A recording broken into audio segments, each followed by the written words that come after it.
Hi guys, welcome to my channel. ఈ రోజు మనం పిల్లలకు ప్రకృతిని పరిచయం చేయడం వల్ల ఎలాంటి ప్రయోజనాలు ఉన్నాయో దాని గురించి మనం తెలుసుకుందాం. వన్ స్మాల్ రిమైండర్, ఏ పాయింట్లో ఇన్ఫర్మేషన్ మీకు వాల్యుబుల్గా అనిపిస్తే నా ఛానల్ తప్పకుండా సబ్స్క్రైబ్ చేసుకోండి, అలానే లైక్ చేయండి. అప్పుడు ఎక్కువ మందికి ఇన్ఫర్మేషన్ అనేది రీచ్ అవుతుంది. మీ ఫ్రెండ్స్ అండ్ ఫ్యామిలీకి షేర్ చేయండి, వాళ్ళే హెల్తీ ఇన్ఫర్మేషన్ తెలుసుకుంటారు. ఇంకా లేట్ అయితే మన టాపిక్లో వెళ్ళిపోదాం.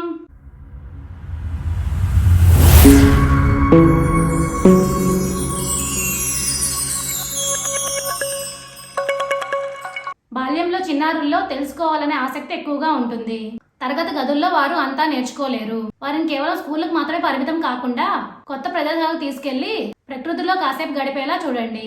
ప్రకృతితో చిన్నారుల ప్రత్యక్ష అనుబంధం వారిలో భౌతిక, మానసిక వికాసానికి దోహదపడుతుంది. పల్లెటూరులో పచ్చని పొలాలు, అటవీ ప్రాంతాలు, దగ్గరలో ఉండే పార్కులు, నదీ ప్రవాహిక ప్రాంతాలకు వారిని తీసుకెళ్లినట్లయితే వారు చాలా విషయాలు తెలుసుకుంటారు. ఇది వారిలో ఏకాగ్రత, పరిశీలనా శక్తి, ఊహాశక్తిని పెంచుతుంది. చెట్లు, సెలయేళ్ల ప్రవాహం, పచ్చని పంట పొలాలు, పక్షుల వింత వింత విన్యాసాలు పిల్లలకు ఆనందాన్ని కలిగిస్తుంది. ప్రకృతిని మించిన గురువు ఉండదు.